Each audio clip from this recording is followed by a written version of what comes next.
Update 2. I paid for my brother's wedding, then found out I wasn't even on the guest list. When I confronted him, he rolled his eyes and said, "You? At my wedding? You just embarrass me like always." So I called one vendor. Then another. By sunset, the venue was empty, the food never arrived, and guests were posting photos of an empty dance floor. I watched the video twice, not out of pain, not out of jealousy, but to make sure I hadn't imagined the smugness, the complete and total erasure of me, the person who funded the unforgettable celebration they were toasting. That was my green light. I waited until 2 a.m., then one by one, I sent the notices: vendor, venue, DJ, florist, photographer. I attached the contracts, the cancellation clauses, the refund requests, and a simple statement: I am withdrawing all financial and contractual support for the event scheduled on July 14th. As the paying client, I am exercising my right to cancel these services effective immediately. Then I went to sleep, and I slept like a baby.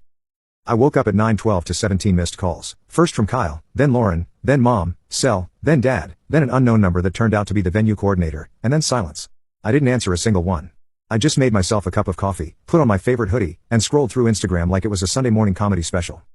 At 10:07, Jenna sent me a message. "Mark, what did you do?" Attached was a photo she'd capped from Lauren's Instagram before it vanished, an empty ballroom with a caption that had since been deleted, due to unforeseen circumstances.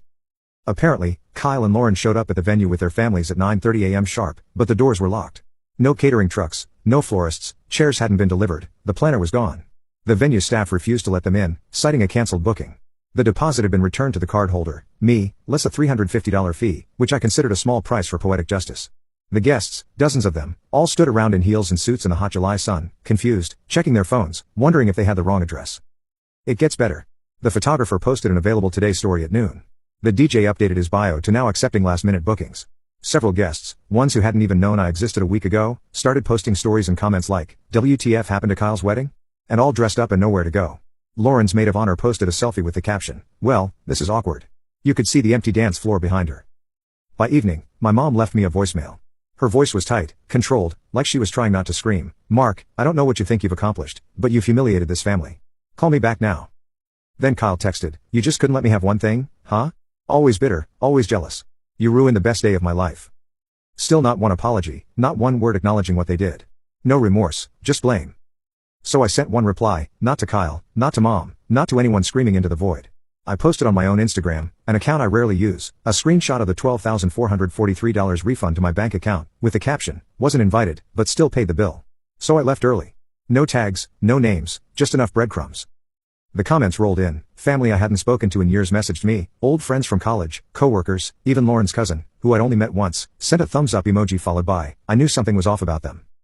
That night, I sat on my couch, Netflix paused in the background, phone buzzing every few minutes. For the first time in years, I didn't feel invisible. I felt free.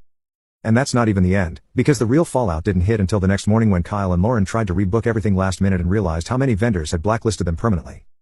The morning after the non-wedding, I turned off my phone for a few hours, not to avoid the chaos, no. I was savoring it. I didn't need to be told what was happening to know exactly how things were unraveling.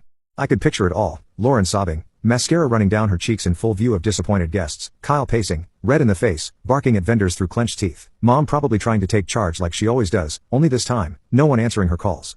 The image alone was more satisfying than any apology they could have faked. When I finally turned my phone back on, I had 52 new messages, some angry, some desperate, a few surprisingly sympathetic. Most were from Lauren, flipping back and forth between passive-aggressive guilt trips and full-on tantrums. "You've ruined our lives. We can't even rebook, everyone's refusing to work with us now. How dare you ambush your own brother's wedding? This was supposed to be our day. You're so petty, you always have been. Please call me, we just want to understand why." I didn't answer any of them. Instead, I opened a message from Jenna. She had filmed another video, this time of the emergency reception that Kyle and Lauren scrambled together last minute. It was in someone's backyard, with a half-collapsed tent and folding chairs from a church hall. There was no DJ, just a speaker system playing a choppy Spotify playlist that kept buffering mid-song. The catering consisted of takeout trays from a local pizza joint and a cooler filled with soda. In the video, Lauren looked livid, her once flawless updo had started to unravel, and her designer heels were digging into the grass. Kyle tried to smile, clinking glasses with a small group of guests, but his eyes kept darting around, as if waiting for something or someone to save the moment. But no one came. At one point in the video, Kyle pulled Jenna aside, he clearly didn't know she was recording. "She set this up, didn't she?" he hissed. "She said she wanted a wedding no one would forget. Well, congrats, everyone's going to remember this for the wrong reason." Jenna, bless her chaotic heart, just sipped her soda and said, "Actually, I think this is exactly what you deserved." She ended the clip with a wink. After watching that, I finally responded to her message, "Pizza and lawn chairs. I almost feel bad. Almost." Her reply was immediate, "They're calling it the recovery reception." Lauren tried to spin it as quirky, wholesome, and spontaneous. Meanwhile, half the guests left after 15 minutes. Then she added, "I'm just glad someone finally stood up to them. I've watched them walk all over you for years, Mark. You deserved better." That message meant more than I expected. I didn't realize how much I needed to hear someone say it, that I wasn't crazy, that I wasn't overreacting, that this wasn't just some petty sibling rivalry, this was a pattern, a long, exhausting pattern of being dismissed, used, and shoved aside the moment I stopped being useful. I kept scrolling through the fallout. One of Kyle's groomsmen posted a group photo captioned, "The wedding that wasn't," followed by laughing emojis. Someone else in the comments asked what happened, and another guest straight up replied, "Apparently, the guy who paid for everything got snubbed, so he pulled the plug." The comment had over 400 likes. Later that evening, I got a call from a number I didn't recognize. I let it go to voicemail. When I played it back, it was Lauren's father. His tone was low, measured, embarrassed. "Mark, this is Steven, Lauren's dad. I wanted to apologize. I had no idea you weren't invited. If I'd known, I would have said something. I just assumed, since you were footing the bill. I mean, I'm sorry for all of it." There was a pause. "Look, if you ever need a recommendation or help with anything, I own 2 restaurants in the city, just let me know. You didn't deserve that." That was the only apology I received, not from Kyle, not from Lauren, not from my parents, especially not from my mom. Her first real attempt at reaching me came 2 days later, with a text that simply read, "We need to talk. This has gone too far."